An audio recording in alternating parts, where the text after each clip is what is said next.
오늘 본문의 말씀, 유월절을 앞두시고 예수님께서 나귀를 타고 예루살렘 성에 입성하시는 이 장면은 복음서, 그러니까 사복음서 마태, 마가, 누가, 요한의 공이 다 기록되고 있는 말씀입니다. 그 가운데서도 구체적으로 이 장면을 묘사하고 있는 성경이 있다면 오늘은 우리가 마태복음을 읽었습니다마는 요한복음이라고 말씀드릴 수가 있습니다. 요한복음 12장에 보시면 나사로와 마르다와 마리아 이 삼남매가 예수님을 위한 식사 자리를 특별히 마련하는 장면이 나옵니다. 거기에서 돌발 상황이 벌어지지요. 마리아가 값비싼 나드 향유, 이 나드 향유를 예수님의 발에다가 붓고 그 향유 냄새가 진동하는 가운데 자신의 머리털로 예수님의 발을 닦아드리는 이런 헌신의 모습을 보입니다. 이 장면을 보고 가룟 유다가 말하기를 이것을 300데나리온에 팔아서 가난한 사람들에게 먹을 것을 나누어 주는 것이 더 나을 뻔하였다. 결국 무슨 이야기입니까? 왜 이런 허비를 하느냐 하고 책망을 합니다. 그때 그 소리를 들으신 예수님께서 저들에게, 가룟 유다뿐만 아니라 그 자리에 있는 모든 이들에게 말씀하시기를 가만두어라. 왜 가만두라고 하셨는가 하면 지금 이 여인이 하는 이 행동이, 즉 향유를 부어 예수님의 발에 부어드리고 머리털로 닦아드리는 이 행위는 특별한 상징성을 가지고 있는데, 그 상징은 곧 예수님이 이제 곧 십자가에 달려 죽음을 맞이하시고 장사 지내주게 되어지시는데 그 장례를 예비하는 의미가 있다, 이렇게 깨우쳐 주셨습니다. 그리고 그 다음 날에 있었던 일이 오늘 본문입니다. 요한복음은 그렇게 순서를 기록하고 있습니다. 예수님께서 그 베다니에서 이제 예루살렘으로 출발하시기 전에 제자들에게 가서 내가 사용할 나귀를 마련해라. 예수님 거기서 나귀 타고 예루살렘 성으로 입성하시는 장면이 요한복음 12장 12절 이하에 쭉 이어지고 있습니다. 12절에 보시면 그 이튿날에는 명절에 온 큰 무리가 예수께서 예루살렘으로 오신다는 것을 듣고 13절에 종려나무 가지를 가지고 맞으러 나가 외치되 호산나 찬송하리로다 주의 이름으로 오시는 이 곧 이스라엘의 왕이시여 하더라. 이렇게 요한복음은 기록을 하고 있습니다. 그래서 오늘 종려주일인데요, 종려주일은 예수님이 십자가를 지시기 위해서 예루살렘으로 들어오실 때 사람들이 종려나무 가지를 꺾어 흔들며 그 예수님을 자신들의 왕으로 모셔드리는 이 날을 의미하는 날입니다. 다른 복음서에는 그냥 나뭇가지와 겉옷을 예수님이 나귀 타고 입성하시는데 이렇게 앞길에 깔아드렸다, 혹은 나뭇가지를 흔들며 호산나 하였다, 이렇게 기록을 하고 있지만은 유독 요한복음만은 요한이 그 나뭇가지는 종려나무가지였다, 이 종려나무였음을 강조하고 있습니다. 같은 장면을 묘사하고 있는 오늘 본문 마태복음을 보시면 마태는 이 장면을 이렇게 묘사합니다. 8절과 9절 오늘 본문이죠. 무리의 대다수는 그들의 겉옷을 길에 펴고 다른 이들은 나뭇가지를 베어 길에 펴고 앞에서 가고 뒤에서 따르는 무리가 소리 높여 이르되 호산나 다윗의 자손이여 찬송하리로다 주의 이름으로 오시는 이여 가장 높은 곳에서 호산나 하더라. 이렇게 오늘 본문은 이 같은 장면을 묘사합니다. 예수님은 이미 예수님 당신 자신이 고난을 당하시고 죽임을 당하시게 될 것에 관해서 3번이나 말씀하신 바가 있었습니다. 그리고 이제 드디어 오늘 여리고를 거쳐 베다니를 지나 예루살렘에 입성하시게 되는 겁니다. 이렇게 예루살렘에 들어오시는 예수님은 그 땅에 예루살렘 성에 엿새 동안 머무시면서 십자가에 달려 죽음을 맞이하시기 전까지 말씀 전하시고 제자들과 마지막 식사를 나누시고 겟세마네 동산에 올라 땀이 떨어지는 핏방울과 같이 되도록 하나님 앞에 간절하게 간구하시고, 그리고 체포당하시고 고초 치욕을 당하시고 재판을 받으시고 십자가 형틀에서 죽음을 맞이하게 되십니다. 이 사망의 권세를 이기시고 부활하시는 이 부활의 새벽이 되기까지 마지막 한 주간, 그 한 주간을 우리는 고난주간이라 이렇게 말을 하죠. 오늘은 무슨 날이죠? 오늘은 종려주일입니다. 해봅시다. 종려주일. 그리고 예수님이 이렇게 나귀 타고 입성하신 이후에 엿새 동안 예루살렘 성에 머물며 부활하시기까지 거하셨던 그 시간을 고난주간이라 해봅시다. 고난주간. 그래서 이제 오늘이 지나고 내일부터 한 주간 동안은 고난주간에 들어서게 되고 다음 주일은 부활절을 맞이하게 되어지는 겁니다. 예수님께서 나귀 타고 예루살렘 성에 입성하시는 이 장면은 당시에 권력을 쥐고 있었던 로마 권력자들에게 있어서 과연 어떤 모습으로 비춰졌을까? 그들이 실제 자신들이 통치하고 있는 이 예루살렘 성에 또 다른 왕이 등장을 해서 유대인들을 봉기를 일으키게 만들고 로마 권력에 정치적인 도전 행위를 할 것인가 하는 그런 위협 요소로 느꼈을까? 그렇지 않았을 것 같아요. 오늘 이 장면을 로마 권력자들이 바라보고 있을 때 그들은 이 장면이 매우 우스꽝스러운 해프닝으로 그리고 퍼레이드로 그렇게 바라보게 될 수밖에 없었을 겁니다. 그러나 영적인 의미에서, 특별히 구원론적인 의미에서 오늘 이 예루살렘 성에 이런 모습으로 예수님이 입성하시는 것에는 특별한 의미가 담겨 있다고 하는 사실을 놓치시면 안 됩니다. 왜냐하면 예수님께서 역사를 주관하시며 진정한 왕 중에 왕으로 이 땅 위에 자기 백성들을 향하여 찾아오시고 계시다고 하는 사실을 공개적으로 드러내는 첫 장면이었기 때문에 그렇습니다. 죄의 속박에 매여 허덕이고 살아가는 그때 당시의 사람들입니다. 오늘 우리들의 모습이기도 하고요. 죄에 얽매여서 자기 자유를 박탈당하고 자기의 의지와 관련 없이 죄악 가운데 뒹굴러 죽을 수밖에 없었던 이 백성들을 살려내시기 위한 구원론적인 상징성이 오늘 이 나귀 타고 예루살렘 성에 입성하시는 이 장면 속에 담겨져 있는 겁니다. 한 번만 더 따라해 주십시오. 구원론적인 상징성. 지금도 불신 세계에서는요, 오늘이 종려주일이든지 무슨 날이든지 관심도 없습니다. 고난주간이 뭔지 알지도 못합니다. 4월 둘째 주 부활주일이 있다고 하는 사실 뉴스를 통해서 다른 내용 때문에 전달은 받지만 그들은 부활절에 대해서 관심도 없고 알고 싶어 하지도 않습니다. 예수님 당시의 사람들은 어땠을까요? 예수님 당시의 사람들은 지금 자기들의 눈앞에 벌어지고 있는 예수님의 이 나귀 타고 입성하시는 장면을 바라보며 과연 우리 예수님이 내 죄를 대속하시기 위하여 골고다 언덕에 오르시기 위하여 지금 나귀 타고 입성하고 계신다, 이렇게 바라본 사람이 과연 그 중에 있었을까요? 아니, 대부분은 병 고치시는 예수, 먹을 양식을 주시는 예수, 심지어 죽은 자도 살리는 그 능력 있는 예수님이면 이제 이 예루살렘 성에 와서 우리 유대인들의 왕이 되시고, 그는 진정한 정치적 왕을 말하는 겁니다. 정치적인 왕이 되어주시고 로마 권력을 몰아내고 새로운 정권을 이루어서 이스라엘 나라를 세워주실 분이라고 그들이 기대했을런지도 모릅니다. 혹은 남들이 뛰쳐나가서 먼지를 일으키며 종려나무가지를 흔들고 겉옷을 벗어서 예수님 가시는 그 길에 펴드리는 이 모습을 보고 그냥 군중 심리에 현혹되어서 거기 쫓아나가서 자기도 나뭇가지 하나 주워 들고 호산나를 외치는 아무 생각 없는 사람들도 거기에는 있었을지 모르겠습니다. 우리 시대에 우리 예수님을 찾고 우리 예수님을 영접하고 그분을 경배하는 이들 가운데 극히 개인적인 요구사항, 희망사항이 있지요.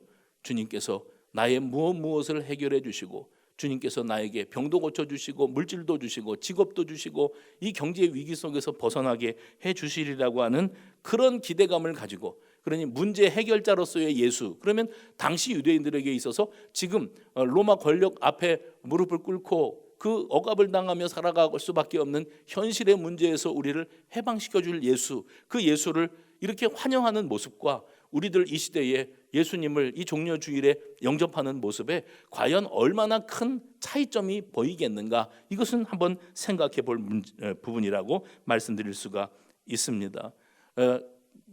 나라를 빼앗기고 또 거대 제국의 소유가 되어서 허덕이고 서러움 가운데 세월을 보내고 있었던 저들이었다면 지금 예수님의 이 나귀 타고 입성하시는 모습을 바라보며 저분은 우리의 왕으로 오셨다, 호산나 하고 외치는 그 외침은 사실 실제 예수님이 저들을 위해 죽으러 오셨다고 하는 이 십자가로 가시는 길과는 전혀 다른 방향성으로 저들이 접근하는 것이었다고 말씀드릴 수가 있겠습니다. 우리 예수님은 예루살렘으로 입성하실 그때에나 지금 어려운 때를 지나고 있는 우리들에게나 지금 현실의 문제, 내 개인의 문제를 해결하시기 위해서, 그래서 없으면 있게 해주시고 아프면 치료해 주시고 또 서러우면 위로해 주시는 그런 예수님으로 오신 것이 아니고 우리의 영혼을 살리시고 우리 죄 문제를 근원적으로 해결하시기 위한 참된 구원자로서 이 고난의 길, 십자가의 길을 걷고 계시는 줄로 믿으시기를 바랍니다. 그러니 그때나 지금이나 예수님을 제대로 나의 메시아로, 나의 참 구원자로 영접하고 호산나를 외치는 사람은 사실은 찾아보기가 어려운 겁니다. 오늘 우리가 종려주의를 맞이하면서 종려나무 가지를 흔들어 혹은 내 겉옷을 벗어 예수님 나귀 타고 가시는 그 길에 깔아드리고 호산나 외치는 무리 속에서 나 자신의 모습을 발견할 수 있게 되기를 바랍니다. 오늘 본문의 내용으로 다시 한번 시선을 옮겨보려고 합니다.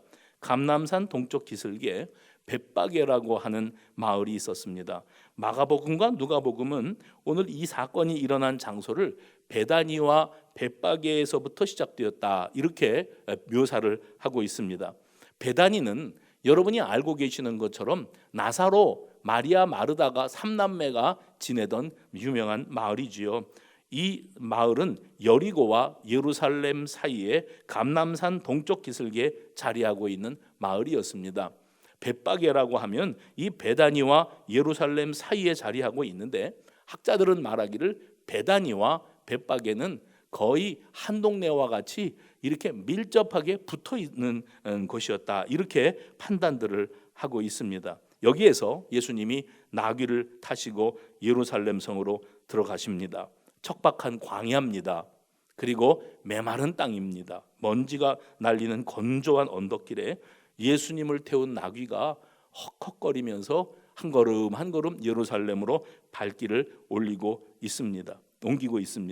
여기에 이제 사람들이 예루살렘 성에서 나사렛 예수가 예루살렘 성에 입성하신단다 소문이 널리 퍼지고 사람들이 예수님 맞이한다고, 자신들의 왕을 맞이한다고 이제 마중 나가는 거예요. 소란이 일어나고 먼지가 날리고 사람들이 소리를 치고 하는 이런 소동이 벌어지게 되어집니다. 어떤 사람은 고급 양탄자를 깔아드리지는 못할지언정 자기가 입고 있었던 남루한 겉옷을 벗어서 예수님이 나귀 타고 들어가시는 그 앞길에 깔아드리고, 어떤 사람들은 가까이에서 흔히 구할 수 있는 종려나무를 베어서 그 나뭇가지를 흔들면서 마치 개선장군이 입성할 때나 왕이 전쟁에 승리하고 돌아올 때에 환영하던 옛날 모습을 재현하듯이 그렇게 예수님을 환영하고 있습니다. 어쩌면 예수님이 자기들이 깔아놓은 겉옷이나 종려나무를 밟고 지나가면 또다시 들고 앞으로 뛰어가서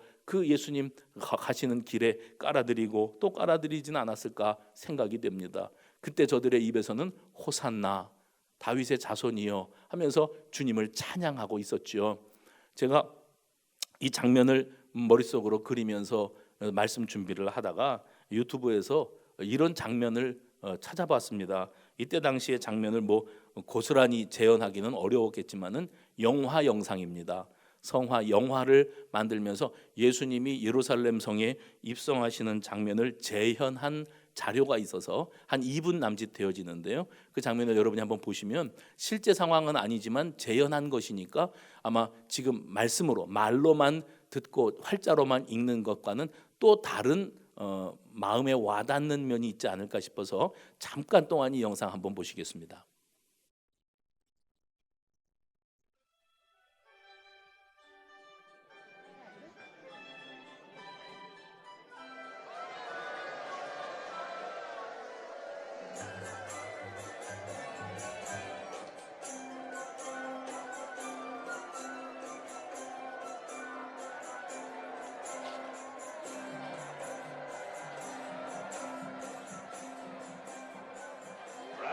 command your disciples to be quiet. I tell you, if they were to be quiet, the stones themselves would begin shouting. Rabbi, we have traveled many days to see you. Oh, blessed Jesus, you have saved me! Welcome to our city. Hey, Jesus!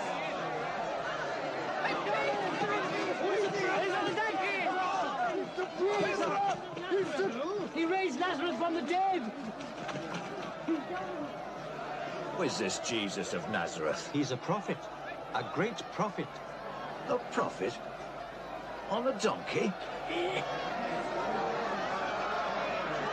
Blessings to the healer of the sick! You have come to deliver us! Jesus is the Nazareth, King of the Jews!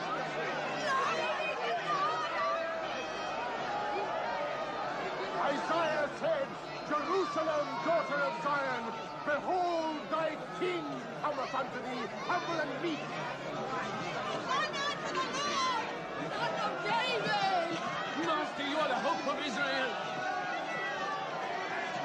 You are our prophet and our savior.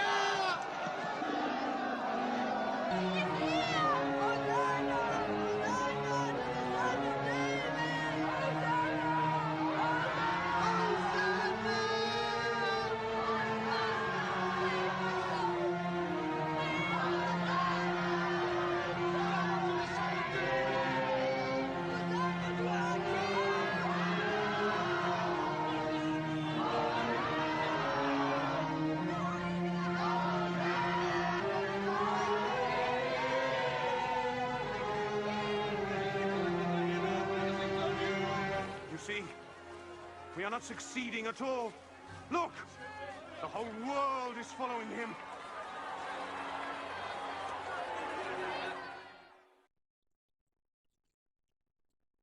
하리로다. 주의 이름으로 오시는 이여 가장 높은 곳에서 호산나. 이렇게 요란하게 예루살렘 성에 입성하시니까 모든 사람들의 시선은 나귀 타고 입성하시는 예수님께로 집중되어질 수밖에 없었습니다. 여러분 아시는 것처럼 그동안 예수님은 제자들과 함께 하시면서 많은 병자들을 고치시고 능력을 행하셨지요.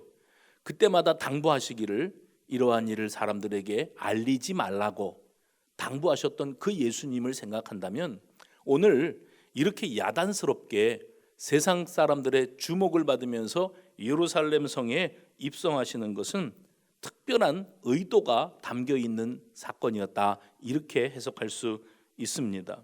그만큼 이 구속사적인 상징성, 여기에 우리가 집중할 필요가 있습니다. 이 세상 만물을 창조하시고 다스리시는 권세를 가지신 그분이, 만왕의 왕으로 오신 그분이 가난하고 초라한 목수의 아들의 모습으로 지금껏 살아오시다가 여전히 그 모습 그대로 예루살렘 성에 들어오시는데 그 모습을 왕의 행진과 같이 하셨다.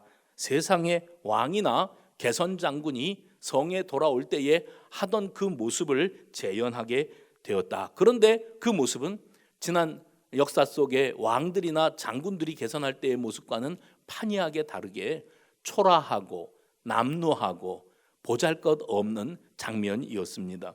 그리고 이 장면에는 로마 권력자들이 도전을 의식을 느끼거나 위협을 느낄 수 있을 만한 그런 아무런 힘이 실려 있지도 않았고, 오랜 세월 눌림 가운데 살아왔던 이스라엘 백성들이 또 민중 봉기를 일으켜서 새 세상을 만들 위험이 있다고 하는 그런 위험성조차도 전혀 보이지를 않습니다.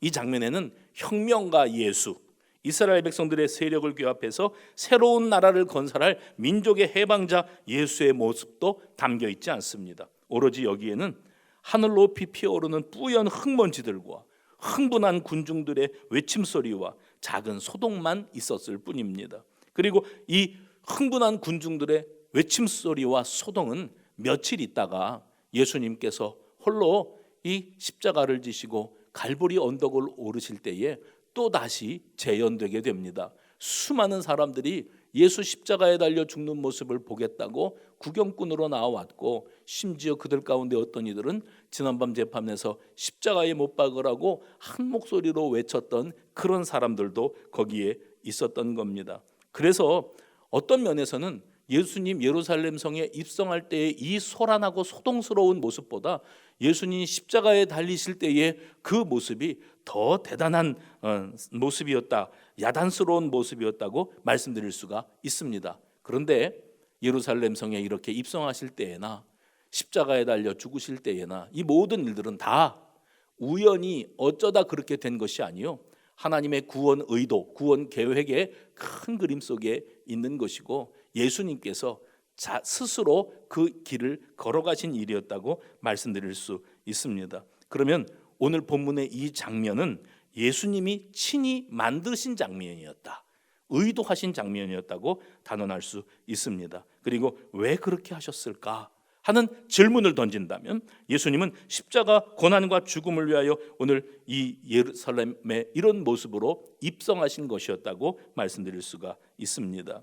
철저하게 온 인류의 죄악을 홀로 담당하시기 위해서 하나님 앞에 완전한 대속 제물, 이 어리석고 연약하고 부패하고 타락하고 자신들의 현주소를 제대로 깨닫지도 못하는 이 불쌍한 영혼들을 위하여 우리 예수님은 완전한 대속 제물이 되시기 위하여 이렇게 한 걸음 한 걸음 나귀 타고 예루살렘 성으로 들어서신 겁니다.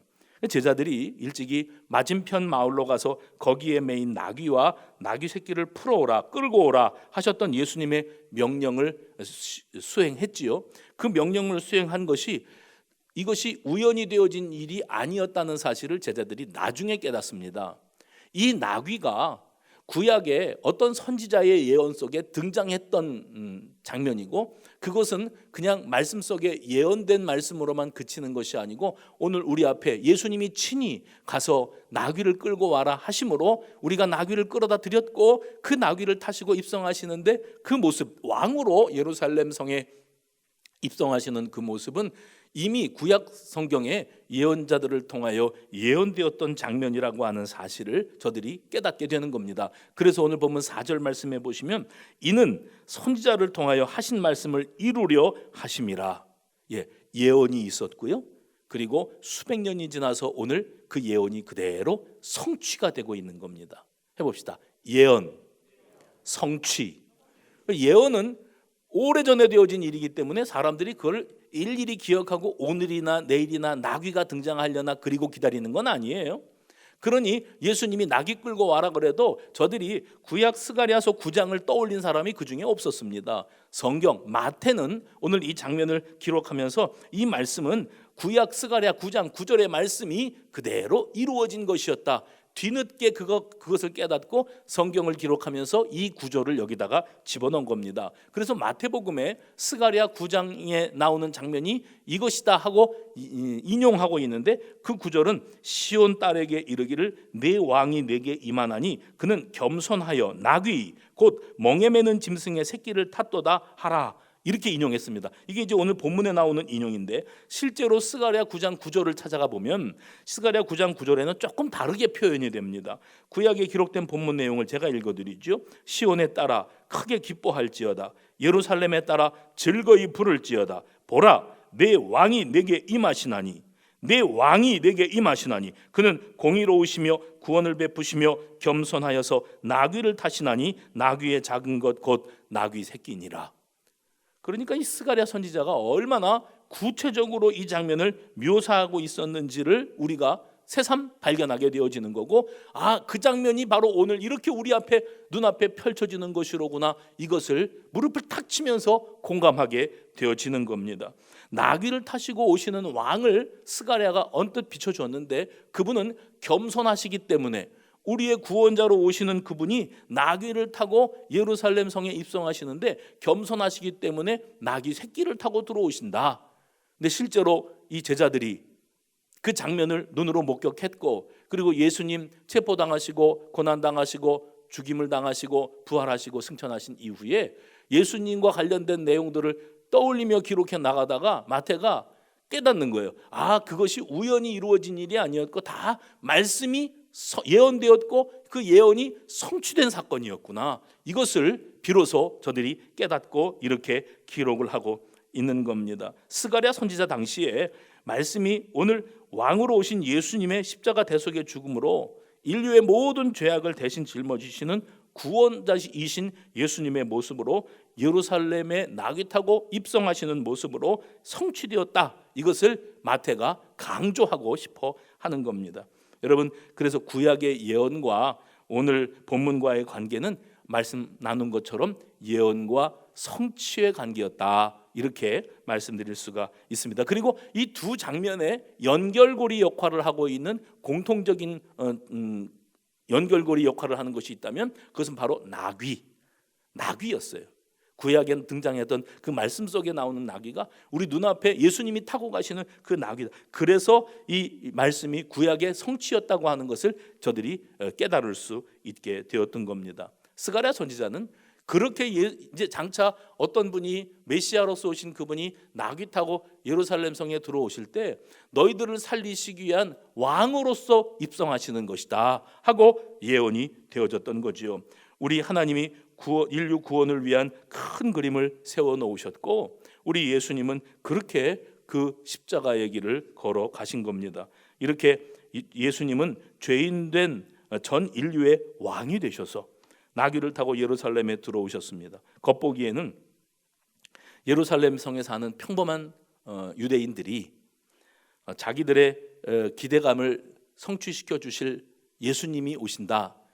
병 고치시는 예수님, 기적을 베푸시는 예수님, 탁월한 능력을 가지고 계시는 예수님, 대중의 인기를 한 몸에 모으고 계시는 그 예수님이 이 예루살렘 성에 들어오신다 했을 때 저들이 마중 나가는 겁니다. 뛰쳐나가서 저들의 겉옷을 펴고 종려나무가지를 흔들고 환호하며 예수님을 맞아들이는 것처럼 보입니다. 그러나 그 이면에는 하나님께서 예수님을 통하여 우리를 살리시기 위한 십자가 대속 제물, 대속의 보혈의 피, 이것을 계획하고 계시는 하나님의 구원 계획이 여기에 자리하고 있는 겁니다.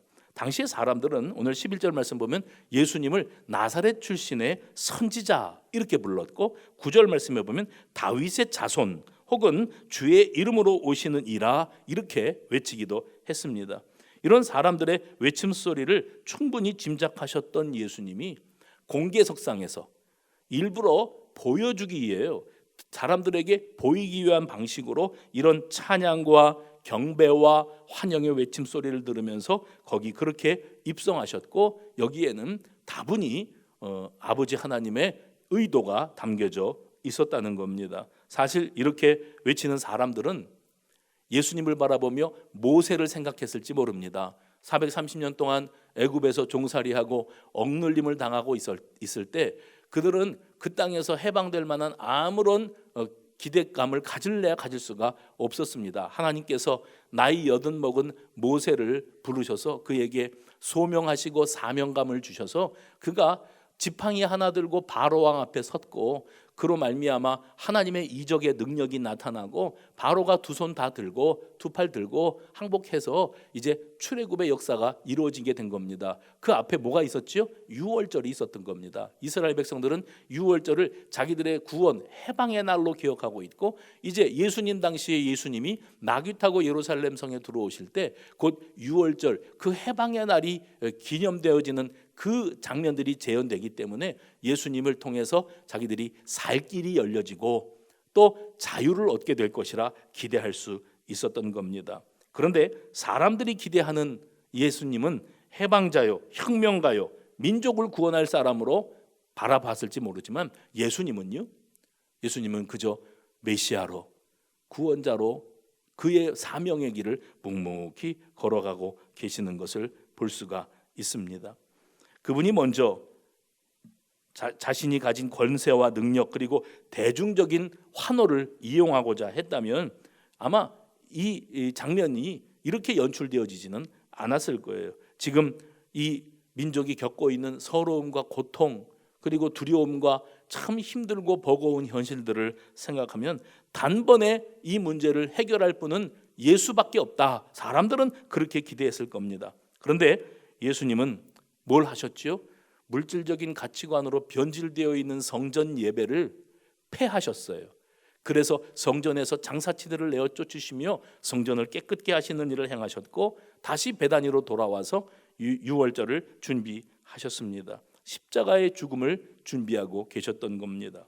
예수님을 따르는 입장에서는 영 이해할 수 없는 일이었을 거예요. 그런데 예수님은 마태복음 20장 28절에서 이런 말씀을 하셨습니다. 내가 온 것은, 인자가 온 것은 섬김을 받으려 온 것이 아니고 너희들 위해 왕으로 군림하고 너희들을 위해서 이 민족을 해방시켜 주려고 온 것이 아니고 오히려 섬기려고 왔고 내 목숨을 많은 사람의 뭘로요? 대속물로 주려고 왔다.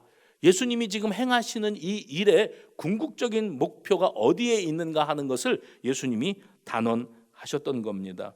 왕으로 입성을 하고 계시지만 진짜 저들의 정치적인 왕이 될 생각은 추호도 없으셨습니다. 그리고 제자들뿐만 아니라 온 이스라엘 백성들도 우리 예수님이 십자가에 달려 죽으시고 부활하심으로 온 인류가 구원받고 영원한 하나님의 나라를 세울 때 저분이 지금 만왕의 왕으로 우리 가운데 찾아오셨다 하는 사실을 이제 깨닫게 되는 날이 돌아와야만 했습니다. 이런 상황에서 예수님이 나귀 타시고 예루살렘 성에 입성하신 거예요.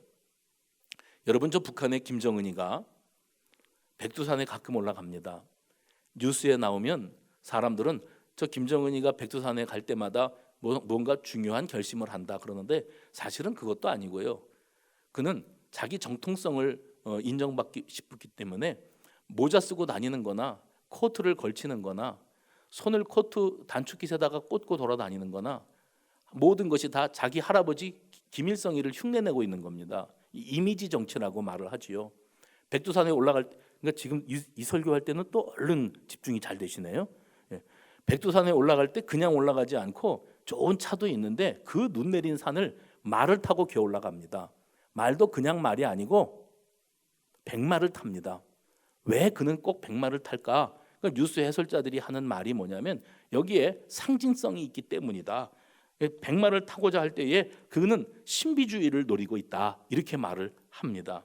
공산주의 지도자들이나 무력으로 권력을 움켜쥔 독재자들이 있죠. 정통성이 있는 그 정치적인 흐름을 깨고 자기가 무력으로 억지로 이 권력자들을 몰아내고 자기가 권력을 움켜쥐게 되어지는 이 구테타를 일으키는 이런 사람들이 주로 좋아하는 것이 다 뭐냐면은 백마를 되게 좋아합니다. 얼마 전에 다녀간 우리 이단에 대해서 이 강의하시고 말씀 주시는 목사님이 안산에서 다녀가셨죠. 그 목사님 다녀가시면서 우리 여러분들에게 이단에 대해서 가르쳐 주실 때 영상을 보여주신 게 있었어요. 희한하게도 이단 교주들은 백마를 그렇게 좋아한다는 거예요. 그 백마 탄 모습들을 뭐 문선명이도 보였고 뭐 이만희도 보였고 누구도 보였고 하면서 이렇게 비춰준 적이 있습니다. 그러면 저들이 왜 그렇게 백마를 좋아하는가? 그건 뭐냐면 자기 정통성이 없기 때문에 그 열등의식이 있지 않습니까? 과시해야만 되는 거예요. 지금 우리나라에 이번에 뉴스에서 제가 들은 얘기가 우리나라에 자칭 하나님이 20여 명이 되고 자칭 예수는 60여 명이 된답니다.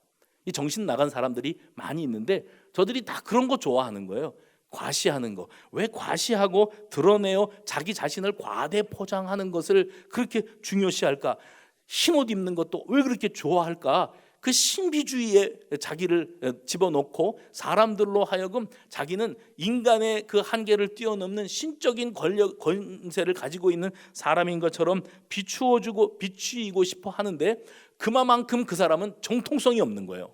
정통성이 없기 때문에 근본이 없기 때문에 어거지로 그 자리를 차지하고 꿰차고 앉아 있기 때문에 자기의 불안한 그 열등감과 부족한 부분, 불안한 위치를 보상받기 위해서 일부러 더 백마도 타고 돌아다니고 희게 포장하고 뒤집어 쓰고 돌아다니고 그런다는 겁니다. 예수님은 왜 멋지게 백마 한번 타고 입성하시면 더 근사한 왕처럼 보이셨을 터인데 나귀, 그것도 나귀 새끼를 타시고 보셨지요? 재현한 영상을 보셨지요? 사람들 자기 입고 있었던 남루한 옷 벗어서 펴드리고 또 나뭇가지 흔들면서 예수님 영접하는데 예수님은 왜 이렇게 초라하셔야만 했을까? 그런데 여러분, 만왕의 왕이신 그분은 굳이 백마를 타지 않으셔도 왕이셨고, 아멘입니까? 나귀, 그것도 새끼 나귀를 타셨지만 그것이야말로 진정한 겸손한 왕으로 이 땅에 오실 것이다 하셨던 선지자의 예언을 그대로 성취하시는 일이었습니다. 저들이 참 구원자요 왕으로 오시는 분 예수는 굳이 자신을 화려하게 포장할 이유가 전혀 없으셨고 그저 예언되었던 말씀 그대로 상징적 의미만 저들 앞에 보이면 되셨던 겁니다. 고난과 죽음이라고 하는 이 희생으로 메시아로서의 사명을 완수하시고 부활의 아침 그 순간을 바라보면서 이 모든 길들을 걸어가시는데 굳이 화려하고 눈에 띄는 왕들이나 타는 개선장군이나 타는 그런 말을 탈 필요도 사실은 없었던 겁니다. 그분은 겸손한 왕이셨습니다. 겸손하였는데 왕이 되신 게 아니라 왕으로서 겸손을 보이신 것이 그분의 특징입니다. 겸손했기 때문에 왕이 되신 게 아니고 겸손하심으로 왕으로서 겸손하심을 드러내 보이셨다는 거예요. 여기 예수님이 당하신 고난의 신비가 담겨져 있습니다. 우리 신앙 고백의 토대도 여기에서부터 출발이 되어집니다. 그분은 높고 높은 하늘 보좌를 내놓으시고 낮고 천한 이 땅에 우리를 건지시기 위해 찾아온 분이십니다.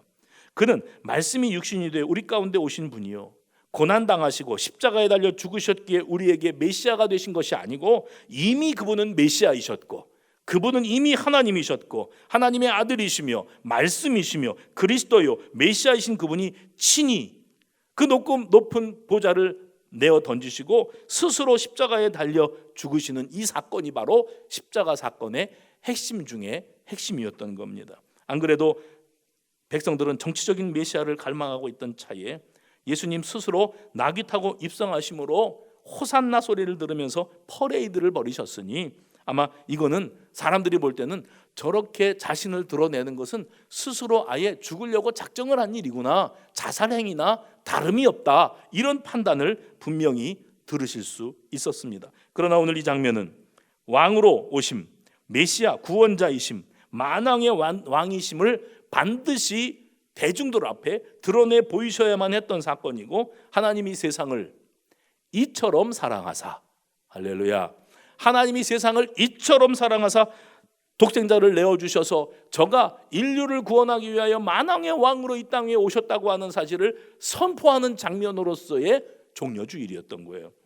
오늘 그래서 이 장면은 구속사적으로 대단히 의미가 있는 장면이었다고 말씀드릴 수가 있습니다.